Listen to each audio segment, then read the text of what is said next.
genre.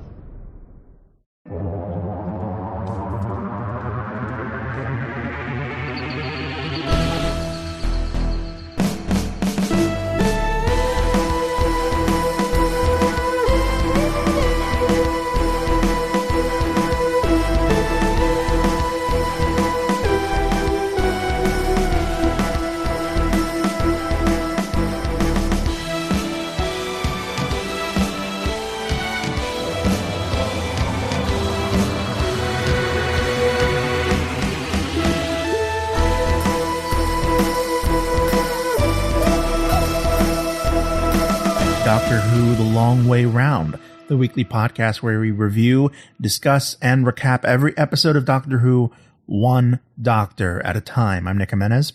I'm Cassandra Fredrickson. And I'm Scott Corelli. And today on the show, we'll be discussing Storm Warning, the 8th Doctor's, played by Paul McGann's second story, and our first dip into the Big Finish audio adventures pool. Yeah, and it is his second story produced. There, I did skip some questionable continuity stories, and I skipped his Mary Shelley stories because there's a whole trilogy of stories where Mary Shelley is his companion. Wait, I'm sorry. You skipped those? Yeah. Well, hold on. I'm getting to why I skipped them. Okay, cool. Yeah. So the first one was Shada. That's technically, I think, the first thing that he did. Oh, yeah. Yeah, he did Shada, where they sort of remade Shada as an audio adventure, and produced it with Paul McGann.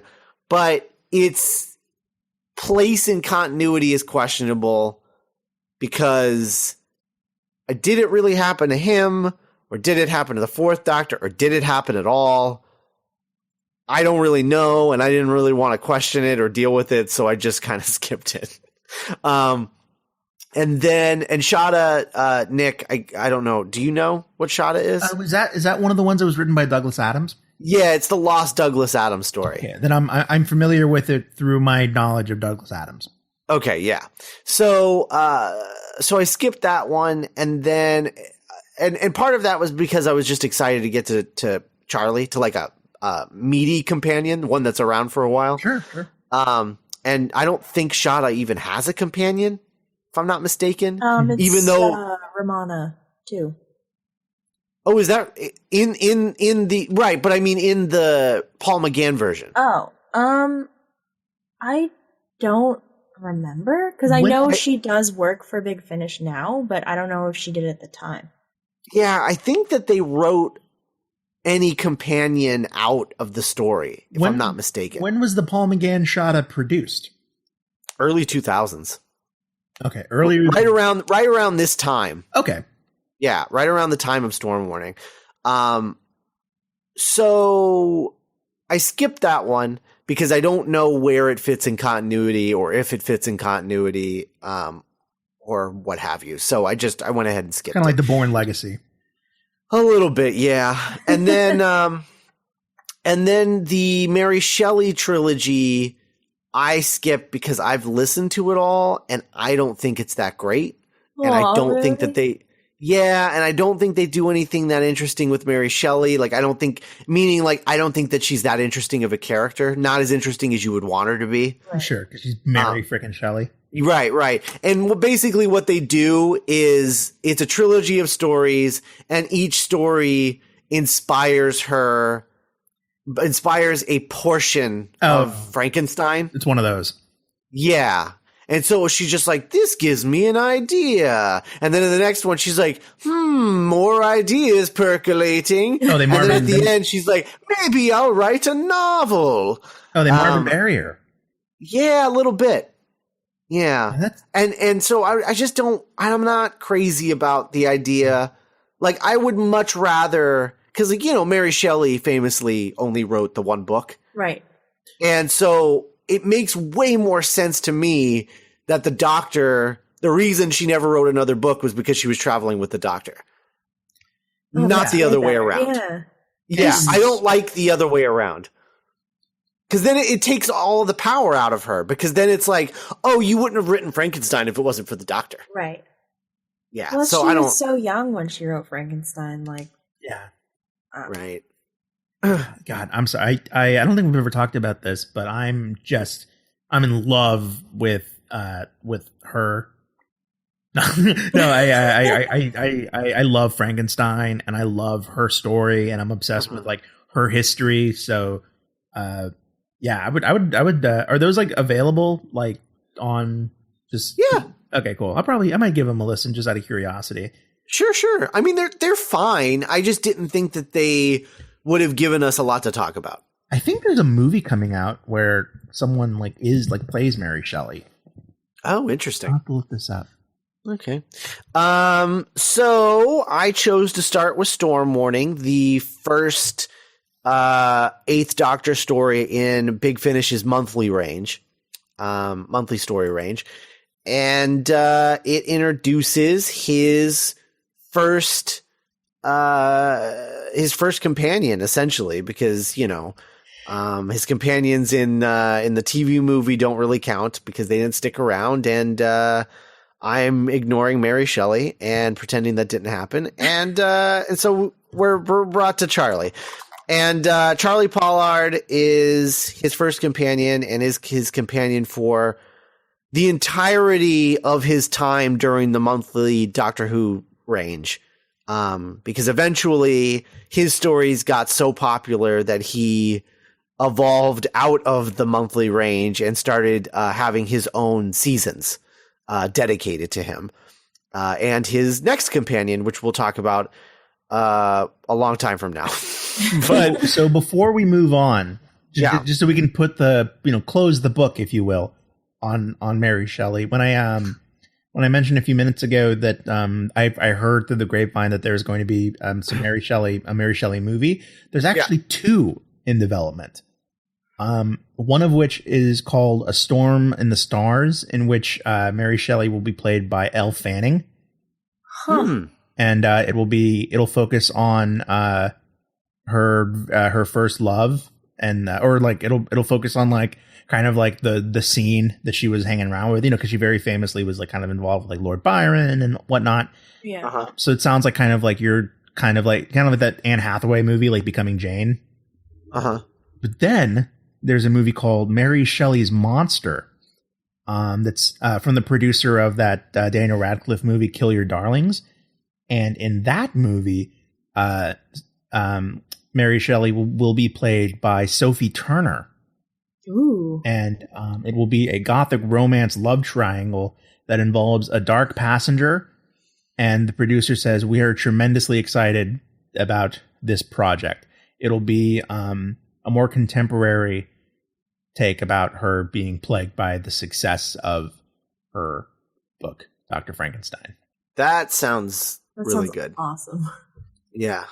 I'm into that a lot. Okay, that's cool.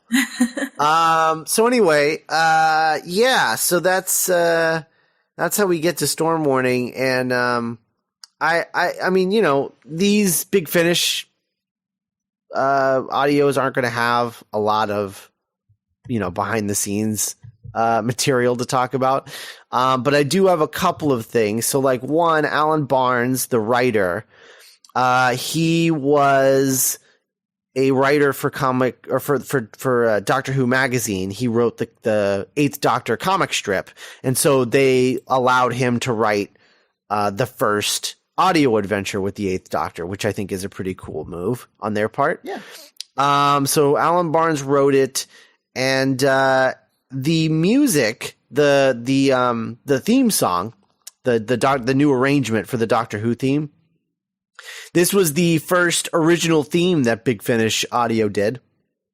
Before this, they were just sort of reusing the Fourth Doctor's theme, and just using this. And so they actually got, yeah. So they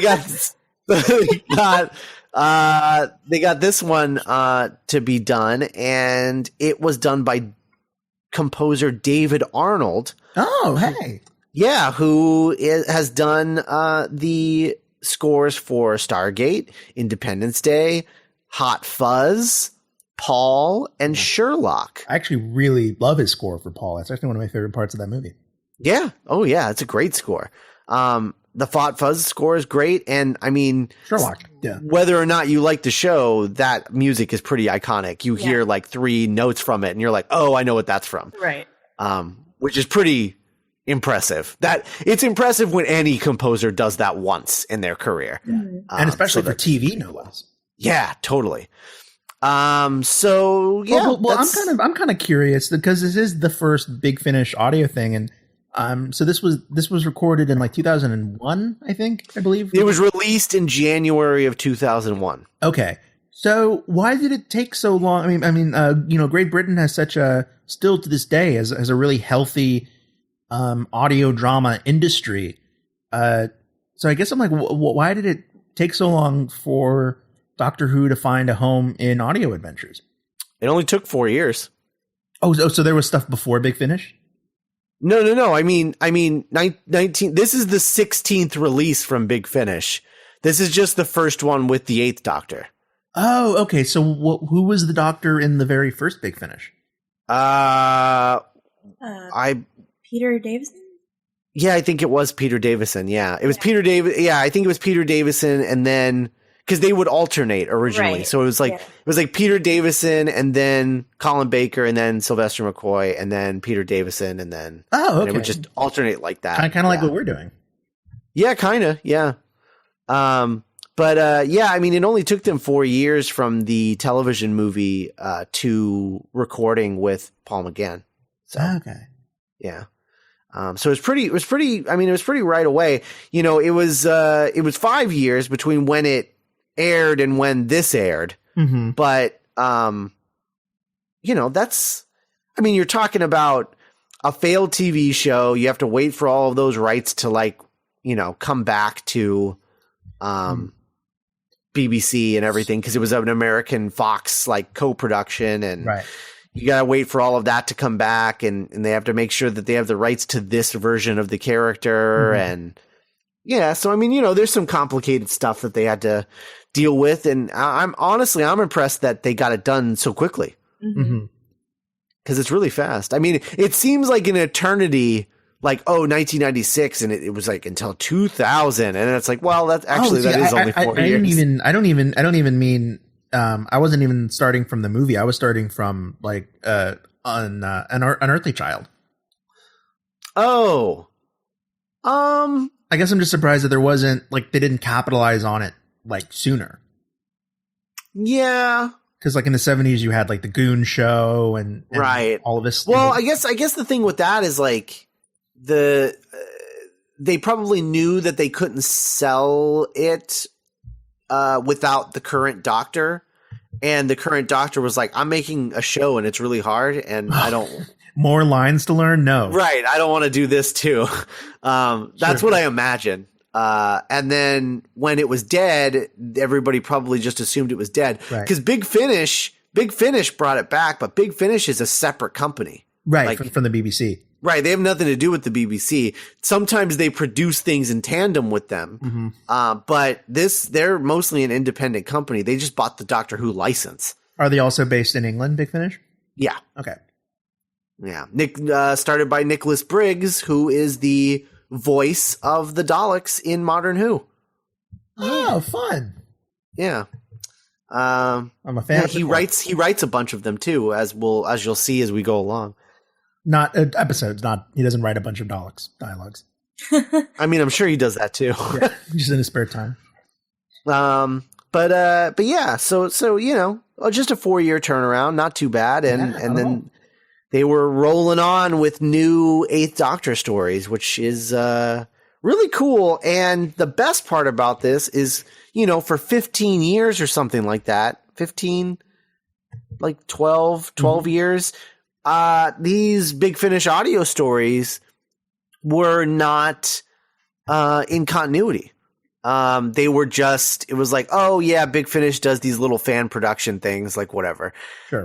They're licensed, and they have the actors, but they're not in continuity. And then Stephen Moffat did that amazing thing where he did Night of the Doctor and showed Paul McGann's regeneration, and Paul McGann shouts out to all of his companions from his audio adventures, therein sealing all of these audio adventures into actual continuity. Boom.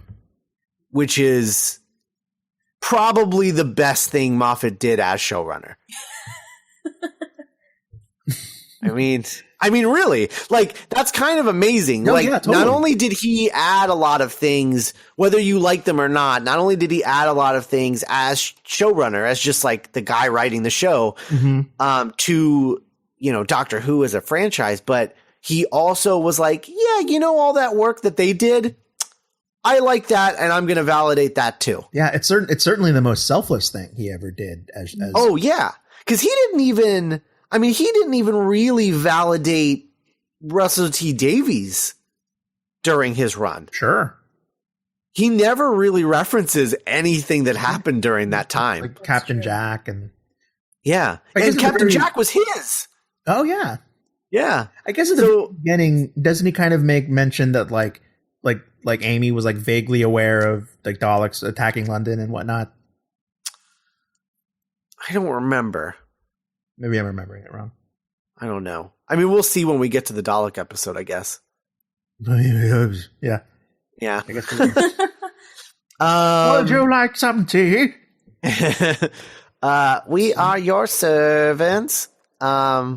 So that brings us to Storm Warning. And Storm Warning, it's interesting because Alan Barnes, when Nicholas Briggs and Big Finish came to Alan Barnes, they said, you can write whatever you want. The story can be about whatever you want, but you need to introduce a new companion, named Charley Pollard, and that she is going to be an Edwardian adventurer. That's all that they told him. And then he wrote this. Why? I mean, what? I mean, that's amazing, but I'm curious as to why those were the only stipulations. Well, I imagine because they just wanted to give him freedom to do whatever, with the character. Because I mean, the world was their oyster. There is no continuity that they need to follow. Mm-hmm. And I imagine they wanted an Edwardian adventurer because they probably thought it was funny because Paul McGann is like the Victorian doctor, and then that's true. Edwardian adventurer, and it's like an Edwardian and a Victorian, and it's just yeah. So I'm sure that had something to do with it, that they just thought they were clever. Yeah, that old joke about the Edwardian and the Victorian walk into a bar. Right, walk into a TARDIS. Walk into a TARDIS. Yeah. And then the monthly range was 4-part stories, just like Classic Who. But then eventually, when the Eighth Doctor gets his own series, he transitions into 45-minute 1-part stories, much like the Russell T Davies era. But I think it started before the Russell T Davies era. I think. Mm-hmm. Which one? The Lucy Miller seasons. Oh. Did those start before or after the relaunch of the show? I'm not sure. I'll have to look that up. But either they were aping the show or they were ahead of the game. But yeah, he transitioned into 45 minutes episodes later on. But yeah, starting out, they play him sort of like a Classic Who Doctor, which is interesting. Just from the perspective that he's only ever had the TV movie. Right. So, yeah. Just interesting. So he's run the gamut. He's gotten everything. He's done 45-minute stories, 4-parters, and a TV movie. And a weird little, 5-minute short film. Yeah. And a webisode, yeah. So is it made clear how long this takes place after the altercation with Eric Roberts and whatnot? No, but if you take Mary Shelley into consideration, I think it's something like, I want to say he's been traveling for something like 5-ish years. Oh, damn. I would say. Okay. Yeah. Just because, I don't know. I mean, it could be less than that, but you know how Doctor Who writers are. They're like, he's immortal, so he's been doing this for thousands of years. Yeah. And it's just like, all right. So I would say he's at least been doing it for 5 years because he seems to know what he's doing at this point. He's used to his body. Yeah, he seems pretty used to his body. He's finally out of his 20s and he's okay with himself. Right. He's moving in. Yeah. I'm moving in. So Cass, tell us about part 1 of Storm Warning. Okay, so the doctor, is, oh.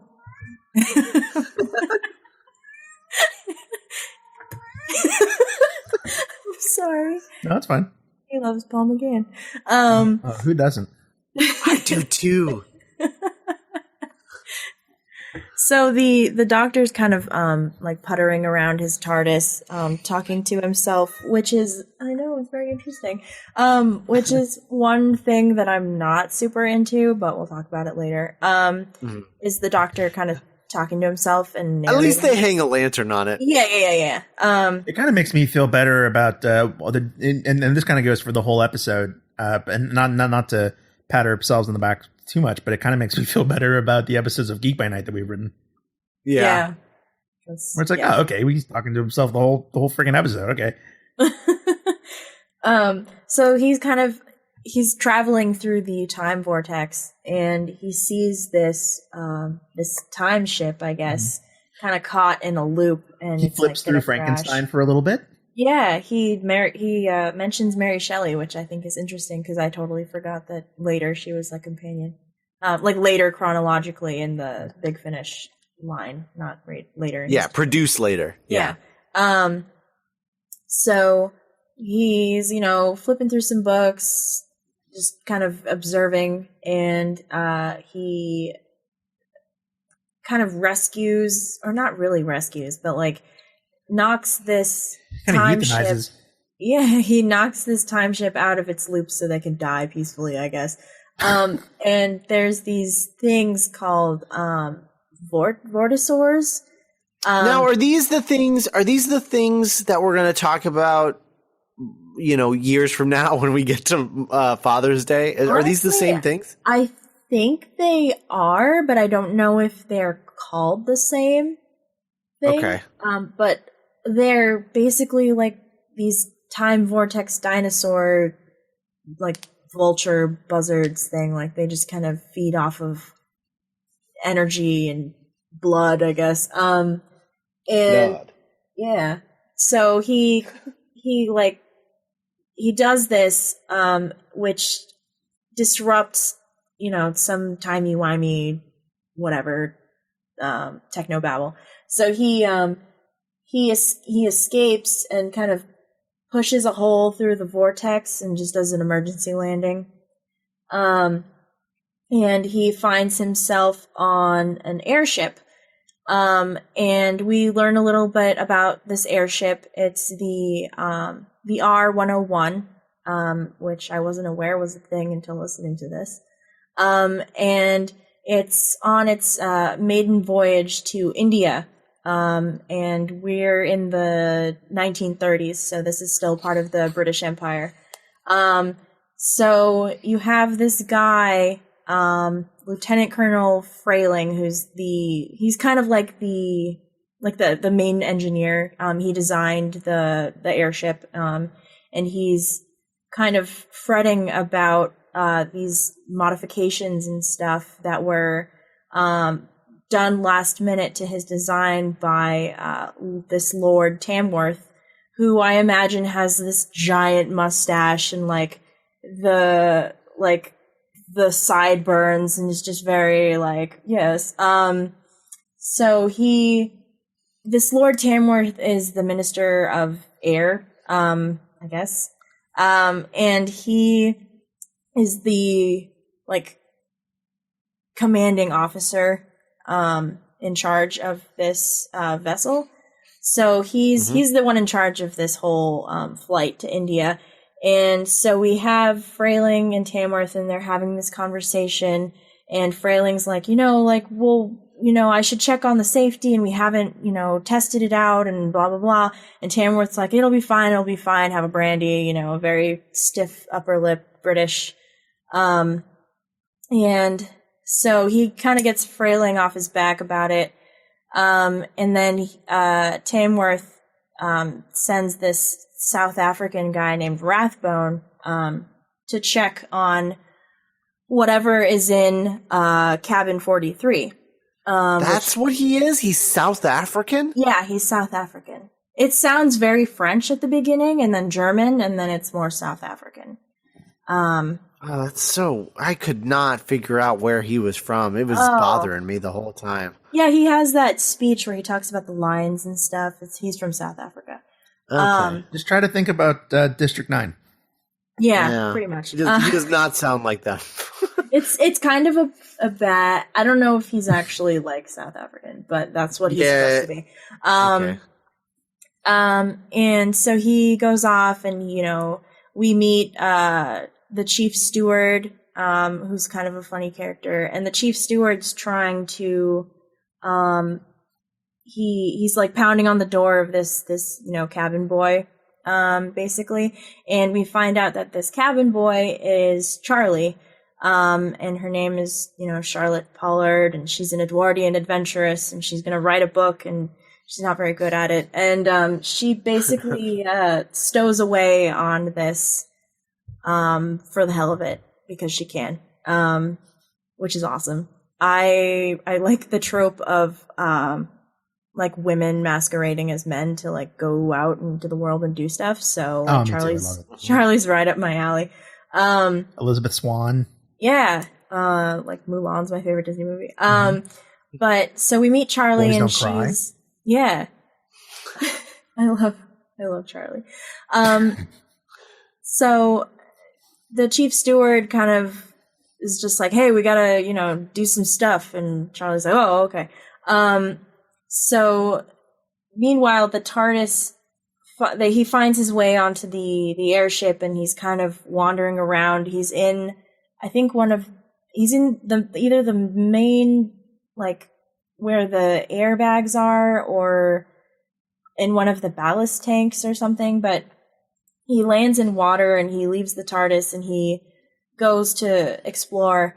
And basically, because the TARDIS lands, the ship like tilts to one side for a moment. So Frayling's like, oh man, we gotta fix the ballast so we can, we gotta like dump all the extra weight. So he dumps out the ballast tank, which the TARDIS is in, so the Doctor is stranded without a TARDIS.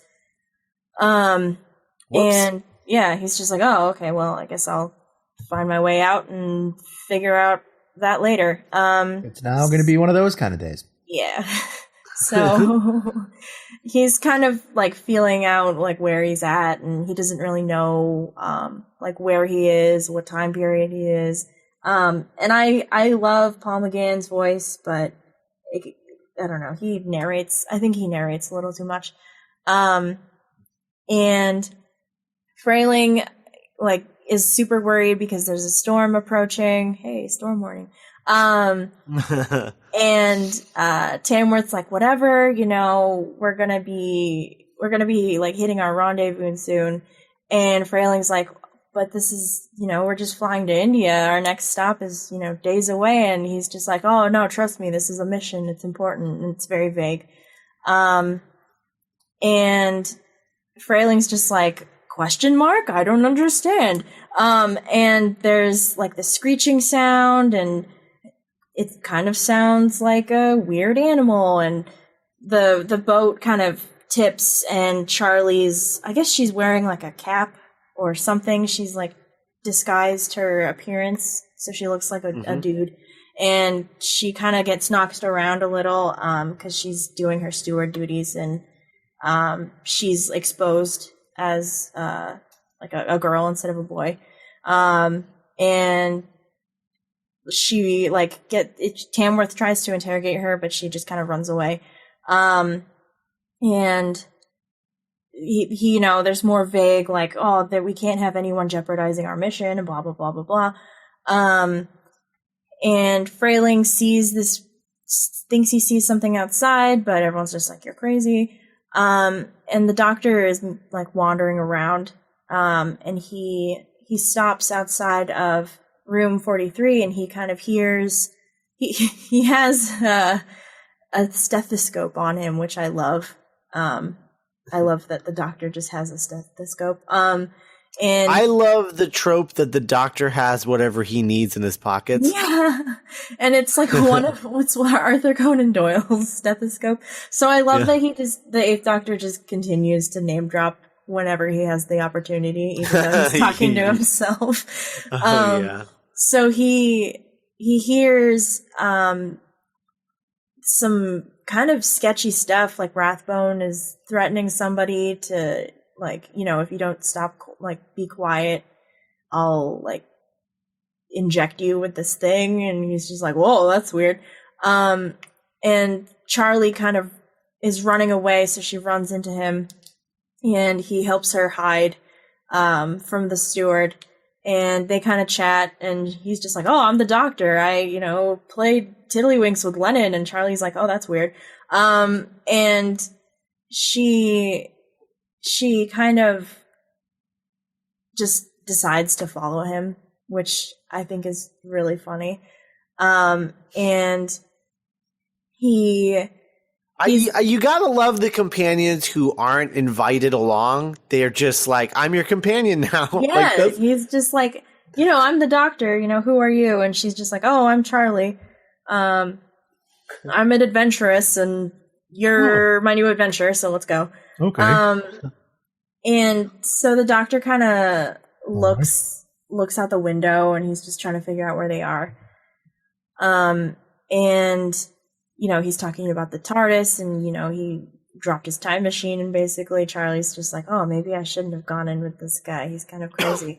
And something scrapes outside the ship again, and he's trying to figure out that and where he is, and he's questioning Charley about the day and their location, and he kind of confirms with himself that he's aboard VR 101, which, if he remembers correctly, is an airship that crashes over northern France within a few hours of now because of the storm.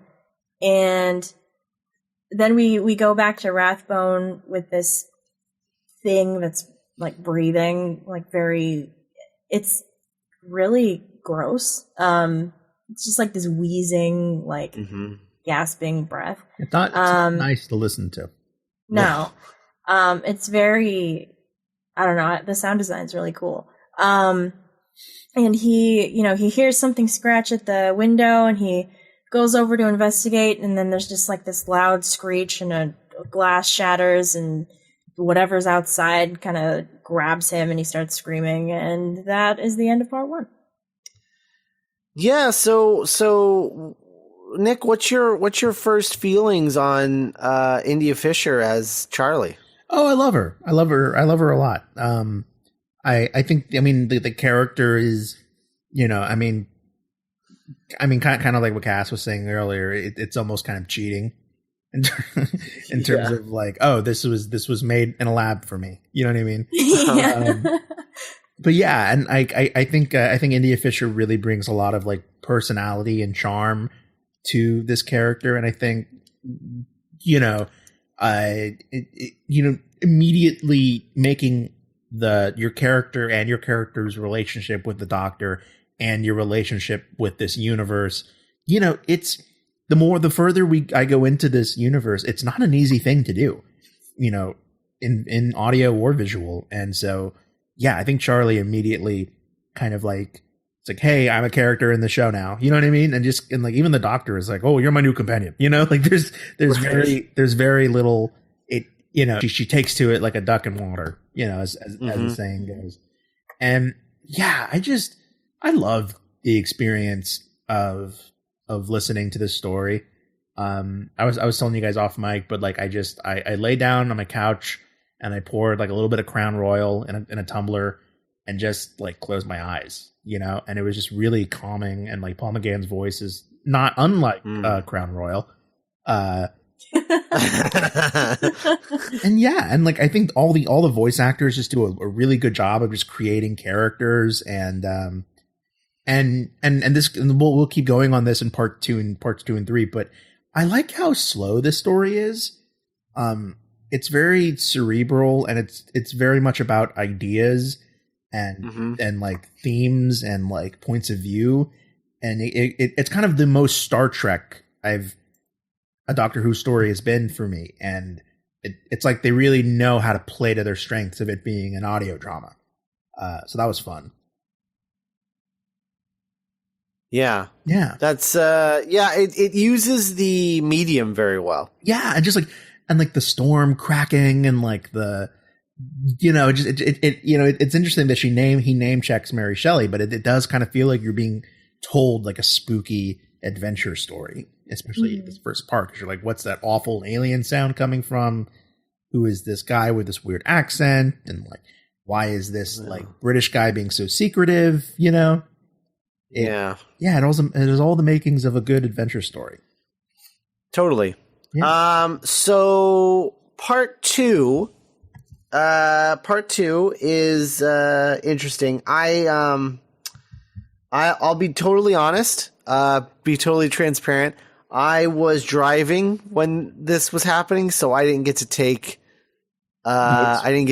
really solid notes until I got home. So this is mostly by memory.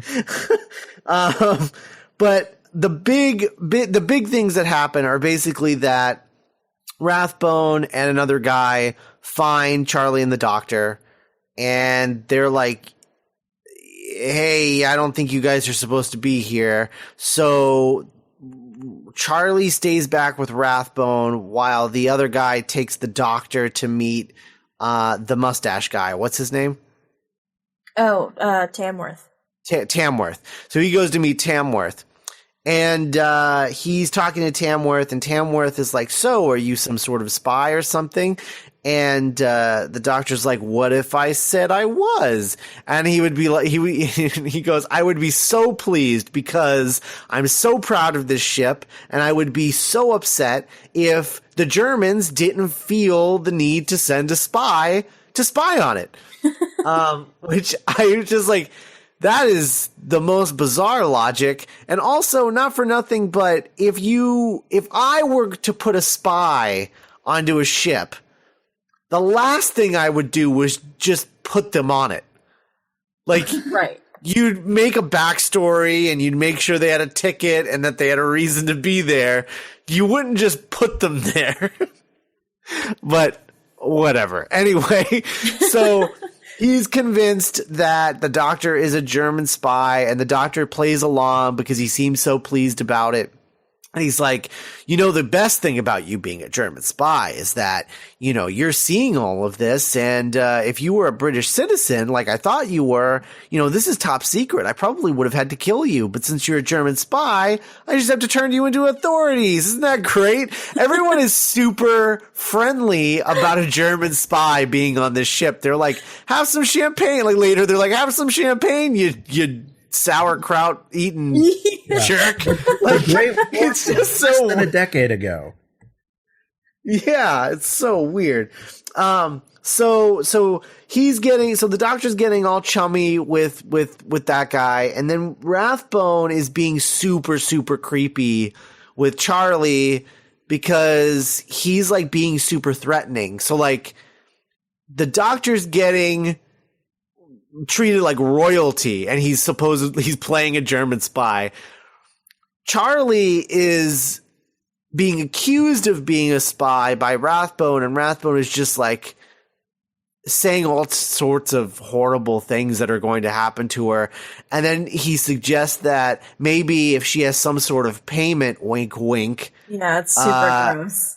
Then maybe he could protect her. And I'm just like, at that point, I'm just like, okay, you have an annoying accent. You keep calling her doll, which makes me want to like punch something. Because he just says it a lot every time he talks to her. Every time he says anything to Charlie, he calls her doll. And it's really revolting and tiring. And so like at this point, I'm just like, okay, Rathbone, you are a character I'm waiting to die. I just want you to die so bad and so horribly. So basically everyone's reunited, and when the doctor says, you know, I heard some weird stuff happening with your secret crew, your secret guest in the secret cabin. Maybe, you know, it sounds like maybe they might be sick. I could check that out. You know, I mentioned this to the Rathbone guy and he would have none of it, but you seem like a reasonable guy. I'm a doctor. You should let me go check this thing out. So he goes with him, and they all go and they all check out this thing. And he's talking about, he's asking how is the God, what's the mustache guy's name again? Tamworth. It is just not sticking in my brain. So he asked Tamworth, he's like, so how are you feeling this high up in the air in this airship? And he's like, a little lightheaded. And the doctor's like, yeah, you know why you feel lightheaded? Because there's less oxygen up here. And he's like, good, you must be a scientist. And he's like, so you guys are feeling lightheaded. There's less oxygen up here, but you're feeding oxygen to this thing. It's in an oxygen mask. And it's sick. It's acting like it has some sort of sickness. I think that its body is adapting to the new atmosphere, and you are giving it oxygen sickness by overloading it with oxygen. And they're just like, what kind of sense does that make? And he's like, not human sense, but look at this thing. And everyone's like, I guess that's true. Okay, fair enough. So he undoes the mask on the creature, and the creature wakes up and is like starting to like feel better and starts talking and stuff. Yeah, starts talking to Charlie. And we're on an airplane, Charlie. Oh my God, it does sound like that. Oh, yeah, absolutely. That was all I could think about. Oh, wow. Oh my God. That's amazing. So basically, it introduces itself, and, they realize that they're going to go meet its friends, and then, thing shows up in the sky above them, and Charlie's like, what's that? And the doctor's like, you might call it, looks at the camera, a UFO, and then throws up his sunglasses. Yeah! And then the opening credits of CSI Miami hit. And that's how part 2 ends. That is how part 2 ends. 100%. Yeah, so far so good. I think Rathbone lives up to his name as a very effective villain. He sounds with a name like Rathbone, he sounds like a Disney villain. Yeah, like Ratigan. Yeah, like Ratigan. Yeah, totally. Oh man, what a shame Vincent Price was never in a Doctor Who episode. Oh, it was like the Master. Oh, shut up. No joke. No, I can't do it. But I really like this. And then as it goes along, I feel like this would have been a really good like hour episode. But I do think that once we start getting into like the politics of these aliens in the next 2 parts, it stretches a little thin for me. But it's all really interesting. It's just that it takes it's so ethereal that it takes so long for them to explain what's going on. Mm-hmm. It's just so much exposition. But anyway, tell us about part 3, Nick. Sure. Speaking of exposition, so a flying saucer appears. It appears to be over 2 miles wide and capable of flying through space. That weird alien that took a shine to Charlie because Charlie's kind, and the alien reminded Charlie of a dolphin. So the alien's like I'm better now. And the alien tells everyone that it is the engineer prime of a group of aliens called the Triskele. The Triskele? How would you say it? Yeah, it's Triskele because there's 3 of them. So Triskele. Okay. Yeah. Triskele. Yes. And so Rathbone's like, I'm not a fan of any of this. Why is this German spy here? And the doctor's like, why don't you just admit that you're an agent for British intelligence? And Rathbone's like, okay, I will. And I'm here to ensure the safety of this weird alien dolphin thing. And so I guess I did my job. You're welcome. The engineer prime says that that airship may proceed, and that the hull of the Triskele ship, it didn't really matter, and they can let the RO1 through. Charlie's like, oh, well, this is great. And then there's this really cool part where they're getting ready to go onto the flying saucer, and Charlie's like, man, this is crazy. Like, there were other worlds, and Paul McGann's like, there were literally so many worlds. There's seriously too many worlds. And like, worlds will just stop. Worlds just get eaten and no one will care because there's so many worlds. And Charlie's like, man, I used to think that the furthest away from home I would ever get was the Singapore Hilton on New Year's Eve. And the doctor's like, that's specific. And she's like, yeah. She reveals. You know what? This story is a lot of the writer not knowing how to write for audio, so taking the laziest choice and then calling himself out for it. Yeah, that happens a lot, where he's like, I know this is bad, so I'm just gonna have the other characters say that it's bad, and then no one will say that it's bad. There's a lot of lanterns hanging. Yes. So Charlie says, like, hey, one time I met this guy, and he was like a trader with a D, not with an ITOR, and they were like, he was really cute and funny, and so he was like, oh, you haven't lived until you've had like a brandy on the terrace of the Singapore Hilton on New Year's Eve right as the sun is setting. And she's like, okay. She's like, that's weirdly specific. And she's like, tell you what, New Year's Eve, I'm going to meet you there, and it's a date. And it doesn't even sound like he was that into it, but she's like, no, it's a date. New Year's Eve, we're going to be at the Singapore Hilton. And which I'm into. It's very Sadie Hawkins of her. And so the doctor's like, oh, so that's why you wanted to go to India. And she's like, yeah, but screw that. This is really cool. This is even better. And and so the RO1 enters the saucer's interior, and Tamworth, Mr. Mustache Guy, prepares to march out the guard of honor. But then the engineer prime is like, hey, I don't know if you've could gather this by the name of our species, but we're all about threes here. And so we're actually only going to allow 3 people. And Tamworth is like, and the doctor's like, just go with it, it's fine. And the engineer prime's like, and not only that, but I've actually already chosen the 3. It's going to be you, Frayling, and the doctor. And Tamworth is like, but we have all these British diplomats. And like the doctor's like, don't just shut up. and Farnsworth, Tamsworth is like, okay, fine, let's go. So Charlie's gonna have to stay on the ship.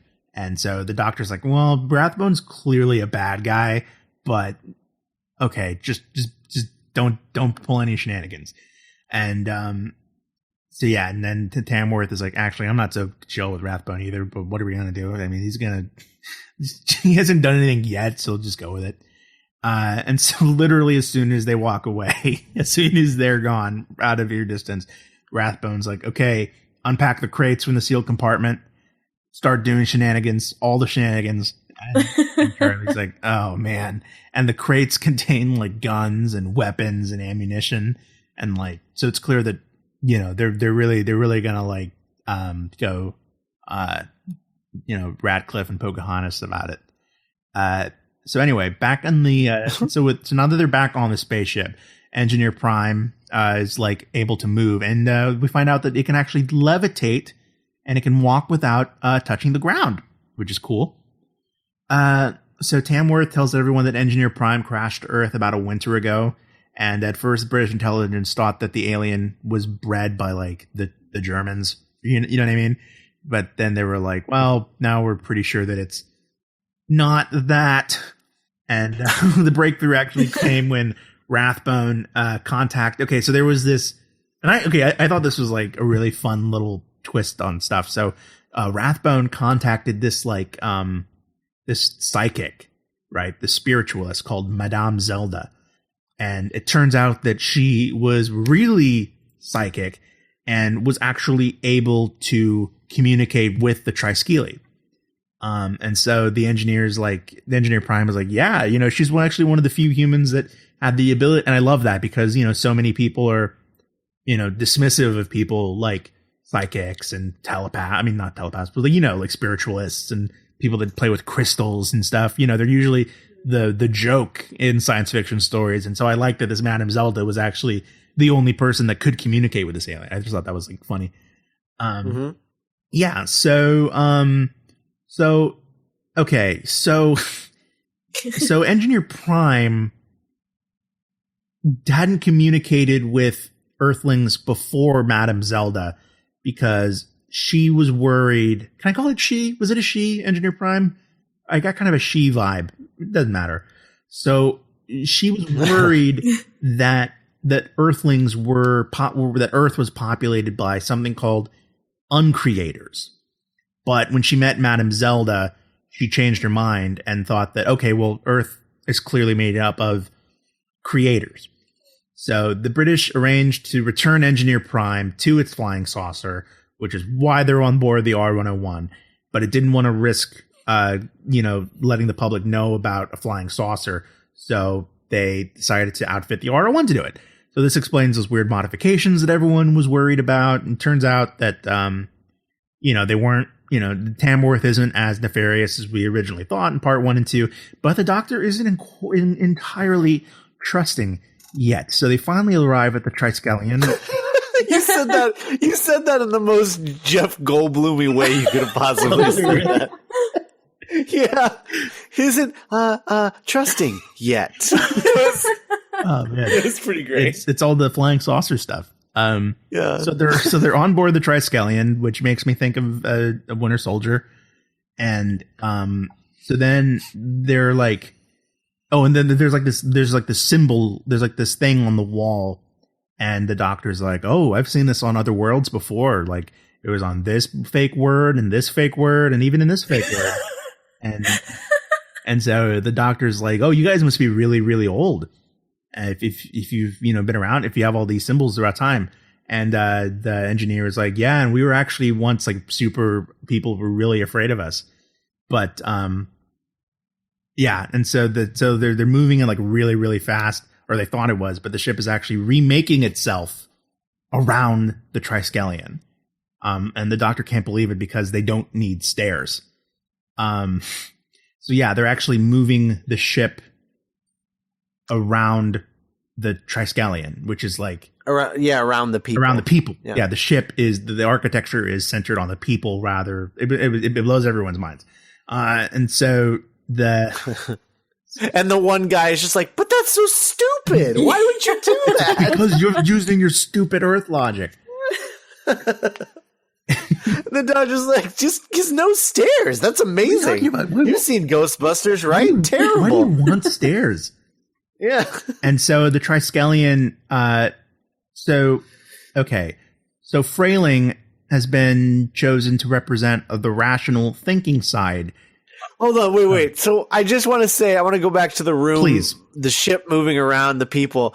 What I love about that is that it only works because it's audio, because you don't have to show what that looks like. It sounds like it would be the most like Christopher Nolan, like crazy stuff you'd ever see. Yeah, I imagine it would be like something between like Inception and like the moving staircases in Hogwarts. Yeah, or maybe kind of like a Liquid Metal type deal, like The Abyss almost. Yeah, I just love that. There's no visual interpretation of it. It's just them talking about it. Yeah, and there's like there's references to like how the Triskele are kind of like operating in 5 dimensions as opposed to our 3 dimensions. And that's really it's just really cool. Just big ideas that they don't even care to answer, and they're just like throwing them out there like it's nothing. It's kind of like in Interstellar with like, oh, for some reason the waves here are super big, and you just go with it. You know what I mean? Right. I need to watch that again. So Frayling is like, hey, you represent the rational thinking side, but then the Triskelion takes them to, so they were there are creators like the Prime Engineer, but now there are uncreators that represent the kind of violent, destructive, twisted side of the Triskele. And they're a race that has literally divided their left brain people and right brain people, their yin and their yang, their red suit Spider-Man and black suit Spider-Man into like basically two different species, kind of, right? And not only that, but they've actually imprisoned the uncreators, and they're like in chains and they're like on the walls or something, and they sound really scary. And like their whole thing is undoing things, killing, destroying, whereas the creators are all about creating and giving birth and, you know, hanging out. So they meet a guy named Uncreator Prime, and the Uncreator Prime is meant to stand behind Tamworth, just as Frayling was sort of meant to represent Engineer Prime. For Frayling is a builder, a designer, and Tamworth is a warrior. But there's a scene where where Warrior Prime or Uncreator Prime is like, oh, so you fought on the wall, right? How was that? And he's like, it wasn't cool, man. I lost a lot of friends, and like I saw the greatest of my generation, like, you know, laid bare, and I saw young men with like limbs missing crying out for their moms, and their lives were just destroyed all because of war. And he's like, yeah, but it was cool, right? Like when you blew up people, like when you were, and he's like, no, it was really bad. And like, I served my country and I'm proud of that, but I don't like war. And he's like, you suck. You suck. You're a social justice warrior. I don't like you. And he's like, you cheated. You brought me a weak little, he sucks. And so he's like, the engineer is like, no, I'm sorry. And it forces its way into the engineer's thoughts. And then it senses a force of pure, naked, primal hatred. And its name is Rathbone. And he's like, bring me, that Rathbone guy sounds awesome. Bring me Rathbone. I love Rathbone. And so the doctor's like, hey, if he's the uncreator and Frayling was the creator, I'm guessing I'm supposed to be like the weird third thing. And the engineer's like, right again. So there's supposed to be one creature, kind of like the monkey in the middle, so to speak, called the Lawgiver. And if the engineers are creative, the rational side, and the uncreators are the destructive, emotional side, then the Lawgiver is the part of the Triforce that's supposed to represent free will. He mediates between the heart and the head, and just, you know, make sure that something gets done. And so they're like, and you will be that, doctor. And you know, the doctor's like, no, I can't do that. I'm not from Earth. And they're like, oh, because like the Lawgiver that they have right now is like super old and is about to die, right? And so, but they're like, if the uncreators are let loose, they're gonna like be super mad that we like chained them up for millennia. So they're probably gonna try and kill us. But we can't select a new Lawgiver from our side or their side, because then it wouldn't be fair. We have to find like a neutral outsider. So they came to Earth because Earth is like really weird because it's made up of both creators and uncreators. Sometimes even the same person can be a creator and an uncreator. You know, because, you know, people are complex and can store different perspectives and points of view in one body. And sometimes aliens are like, what? And so we're always the specialist of snowflakes in the universe. Yeah. Well, I mean, you don't see any other snowflakes out there so far. So far. God, it blows my mind sometimes when it's like literally this one planet could have life, except like, you know, the gravity would be too heavy. And it's like, what? Why is Earth? Jeez, it's just, I don't know. It's crazy, man. We're super lucky to. It's pretty crazy. We're super lucky to be on Earth. I'm just saying. So the uncreator is like, hey, there's a more suitable uncreator, okay, than him, and it's Rathbone. And the doctor's like, well, I can't be the mediator because I'm not from Earth. I'm a Time Lord. And Rathbone, and not Rathbone, but Tamworth's like, what's a Time Lord? He's like, I'm not just whatever. I'll tell you later. And so Tamworth is like, oh no, we have to go back to the RO1. Speaking of Rathbone, and then Rathbone is like, hey, they've been gone a long time. They're probably dead. Let's carry out our evil ways. And so he orders the people to like come out and then he's like, and shoot Charlie if anything happens. And so like they're like, and if you turn against me, it's an act of treason. And so they lead the crew with all their guns out into the saucer to take it by force because they're like, we're going to kill you guys and take the ship and take it back to England. And then everyone will know that England is like the best ever. Brexit. Let's do this. And so everyone knows that this is a bad idea. Like even Tamworth is like, this seems stupid. And meanwhile, Uncreator Prime is just like shaking in his chain. He's like, oh my God, Rathbone, you're so evil and you're so full of hate. This is amazing. I love you so much, Rathbone. And the doctor's like, Rathbone, you suck. Why are you trying to do this? And then Tamworth's like, yeah, this is wrong. And British Empire is better than this. And this is piracy. And Rathbone, you suck. We hate you, Rathbone. And then Charlie's like, guys, Rathbone. And they're like, we know. And then Rathbone's like, hey, gun. He like fires 3 shots. And Charlie's like, but I'm alive. And he's like, yeah, because I didn't hit you. And he says like, I never miss because I'm Rathbone. I never miss. I'm Rathbone. And the Uncreator's like, oh my God. And Rathbone's like, give me the ship right now. I don't care about any of you. I just care about taking the ship back. And then he like shoots the lawgiver in the head. He just murders the lawgiver. And then all hell breaks loose. Because the lawgiver's dead, the Uncreators are now free. And they're like running all over the place. And Engineer Prime is like literally soiling himself because he's so afraid. And then the Uncreator Prime declares war on all of the human race. And Rathbone's like, I'm starting to regret this. And and then the doctor realizes that what the Uncreator's plan all along was to revolt against the creators and kill everyone. And that's where part 3 ends. It's a lot. It's a lot to unpack. Yeah. And it's literally all in this act. Yeah. It's crazy how much they pack into part 3. Yeah, like really kind of big, heady ideas.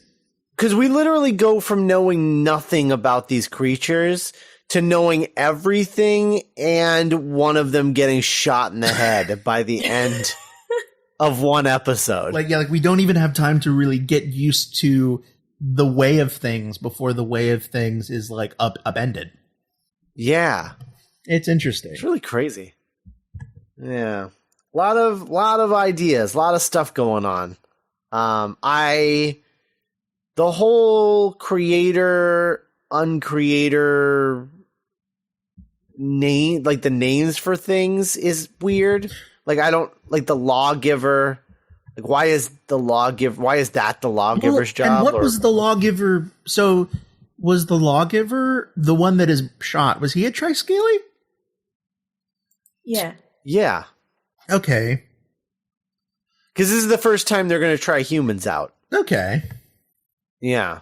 But then, like, the uncreators don't have a special name. They're just called uncreators. Yeah, it's kind of... And, like... But the creators get to be called engineers.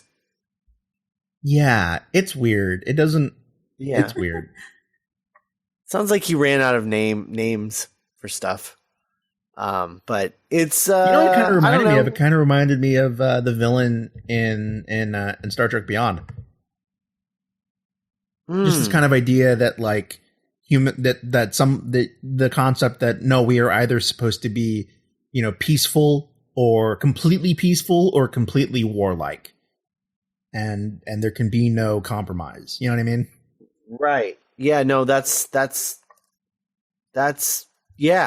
very true. I like the concepts a lot. I just wish it had been done a little more.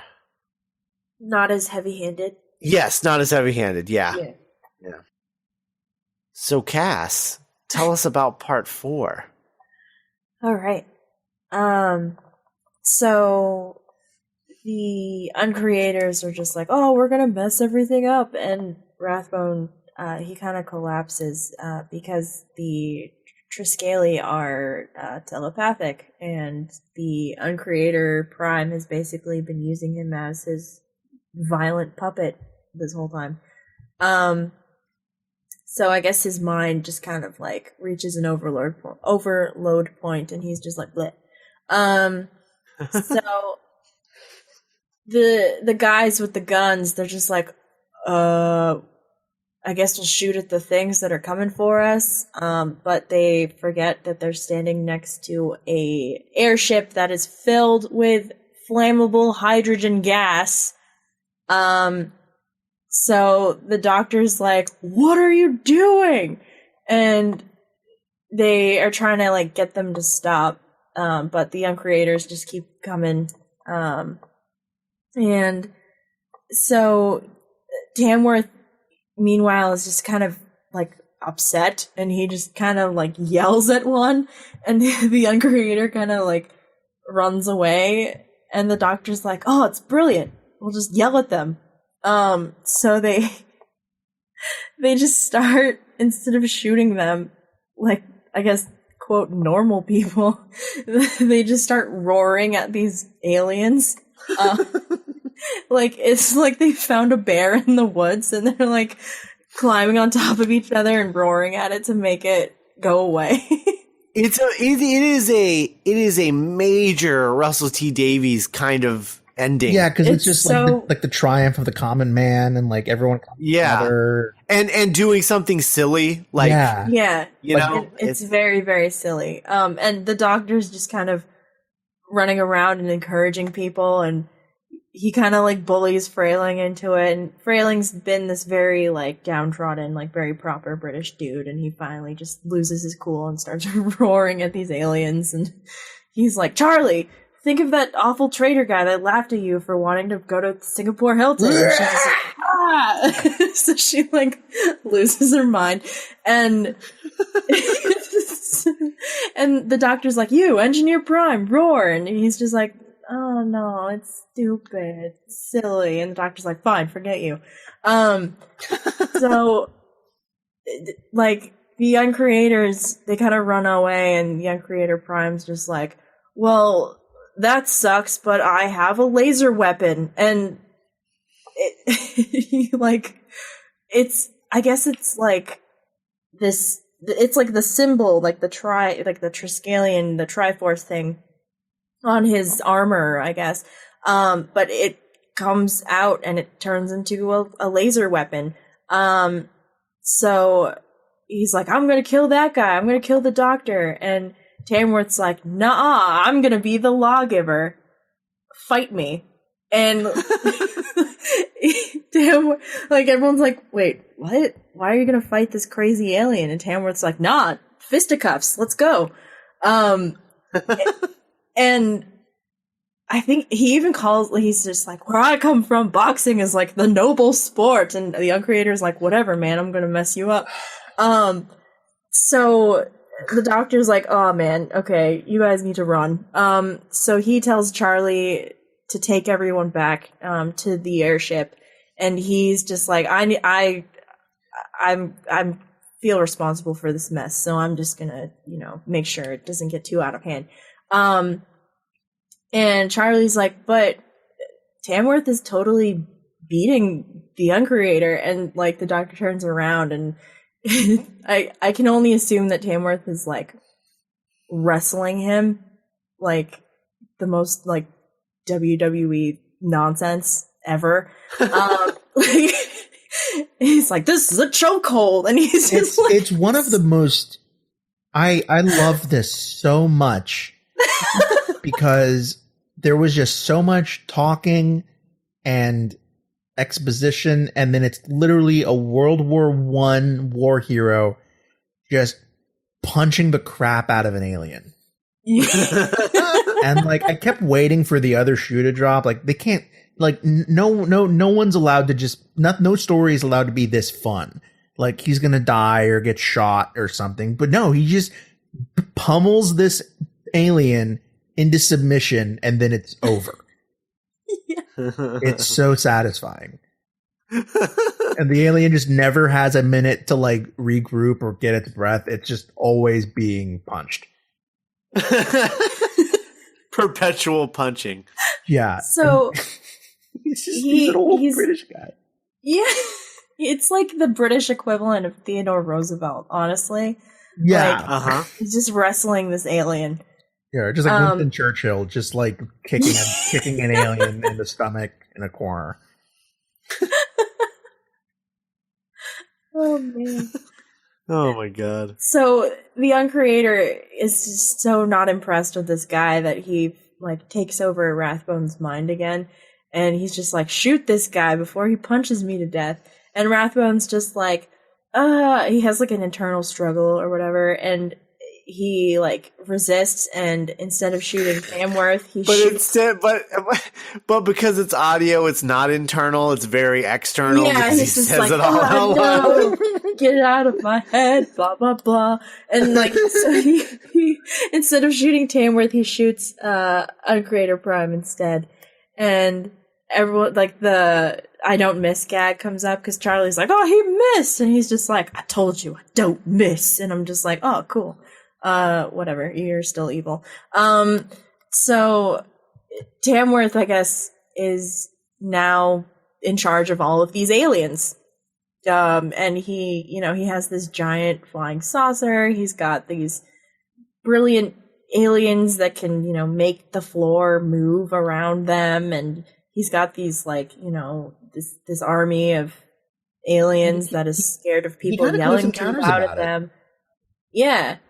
And he's just like, well, I could go back to England and, whatever, but I guess I'll help them. I'm not going to be alive. He's like, I'm going to die pretty soon. So like, why not? I'll help with you guys. Yeah. So he's like, I'm not the lawgiver, but I'll help you. And they're just like, oh, all right. Yeah. Even like, I think his first act is he abolishes the practice of lawgiving.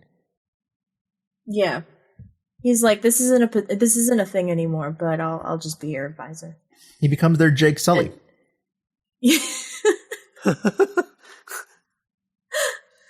Oh, so he stays behind with his new alien friends, and the doctor,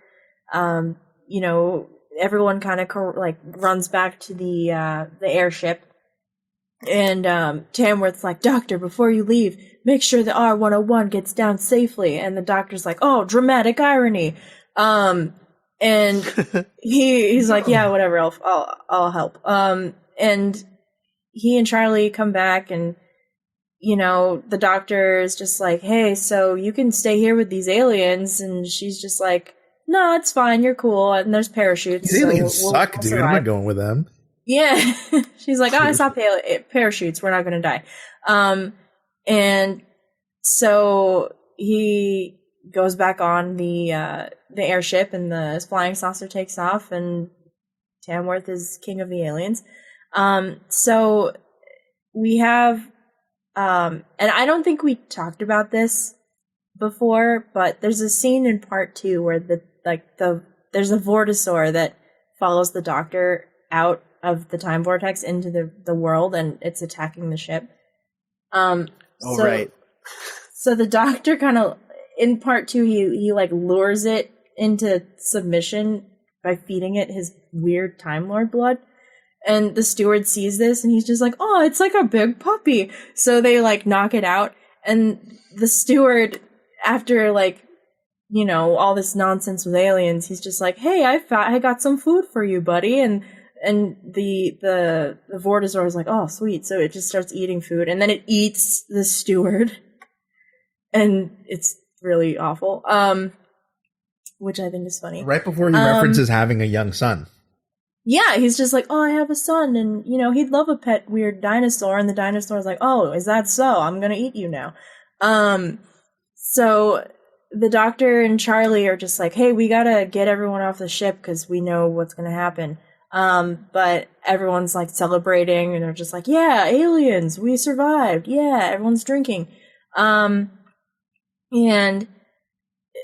I guess they managed to take the laser weapon from Uncreator Prime before Rathbone shot it. So they're just like, yeah, we got this crazy lasers. We're gonna be awesome. And the Doctor's really, really, really pissed off. So he, goes on this rant and they're just like, whatever. And like the Doctor is just like, you gotta give it to me. You can't go back to England with this technology. And they're just like, shrug. So the Doctor is just like, okay, fine. And so he punches Rathbone in the face. And he hems and haws over it at first, though, because he's like, I really don't like doing this, but you're not going to listen otherwise. Yeah, so he's just like, all right, I guess I'll punch you. So he punches him in the face and tries to grab the energy weapon, but they I guess they are like brawling in the ship, and then the Vortisaur is just like free now because it just ate a person. It's just like, my strength. So there's like this this time vortex dinosaur in this airship while everyone's wrestling with an energy weapon, as if this story could not get any crazier. So they go to like where the Doctor first landed, the TARDIS, like where all the mechanisms and everything are kept. And the Doctor's just like, you don't know what's going to happen, but this airship, if we don't get everyone off board, is going to fall. It's going to crash land. It's going to explode and everyone's going to die. And the Doctor is kind of warning Rathbone because he's just like, if you don't destroy this weapon, if you don't toss this weapon off board, which I don't know what's gonna, like, if it lands in some French peasant's house, like, that's not any better.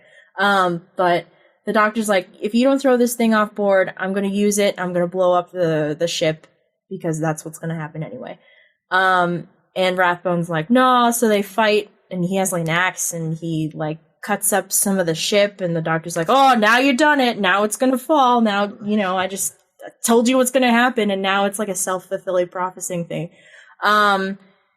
And there's like that scene, that scene in Beauty and the Beast where the Beast and Gaston are like wrestling on the roof, and like, oh yeah, like, he's hanging off by the gargoyle. That's basically what's happening, but in an airship, and then Rathbone falls to his death, and it's horrible. And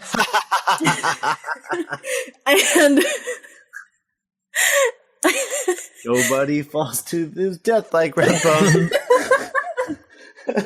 So, he finally dies, but the ship is plummeting to its doom. So the Doctor's like, I hope it lands on him. Yeah, Tomorrowland style.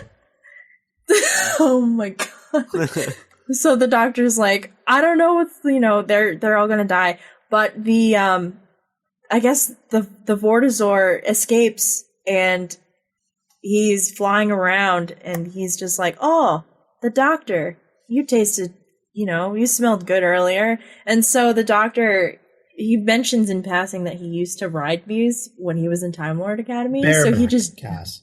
Yeah. He just jumps on it, and he rescues Charlie, and they kind of like soar into the sunset, and they kind of just view, it's like they are the only people that got off the on a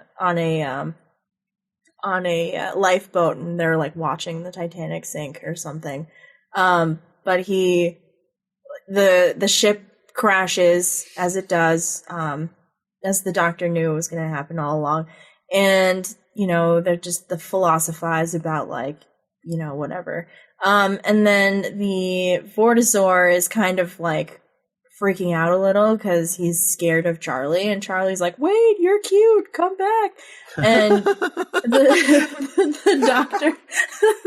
doctor is just like, maybe I shouldn't have rescued this girl because now only so many bodies will be here, and now I've changed history, and oh god, the man pain. And Charlie's just like, "Oh, what's going on?" Because she comes back and she's just like, "Look, I made a friend," and she like scratches its belly or something. So is this the same dinosaur that murdered that man earlier? Yes. Okay. Yes. Okay, keep going. She's petting. She's petting the belly where the man is right now. Yeah. Who's a good dinosaur? So Charlie, like, the doctor's just like, basically he comes to the conclusion that he needs to bring Charlie back to the exact moment where he stole her from so that history can complete itself. And she comes back and he's like, "Hey, I need to tell you something." And she's just like, "Oh yeah, I'm a companion now. I accept." And he's just like, "That's not what I was going to say, but okay." And they basically, like, she names the dinosaur and then they fly it into the sunset and he goes to find his TARDIS. And that's it. They name it Ramsey. Ramsey. Yeah. I also just like, he's like, "Okay, this is a real problem. This is huge. This could change everything. I have to take her back and fix the timeline. This is going to be a disaster otherwise." And she's like, "I'm your companion now." And he's like, "Or avoidance is good. Let's do denial." Yeah, he kind of roll with it.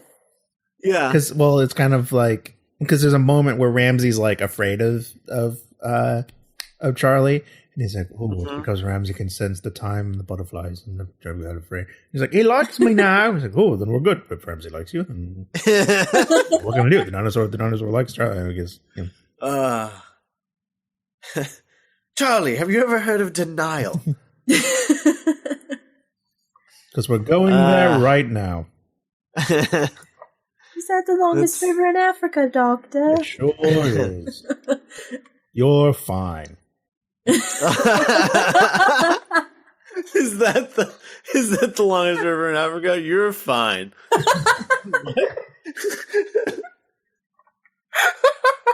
Onward and upward, Ramsey. Wait, you murdered a father in cold blood. Aren't we a trio? So, your first Big Finish audio. Yeah, it was fun.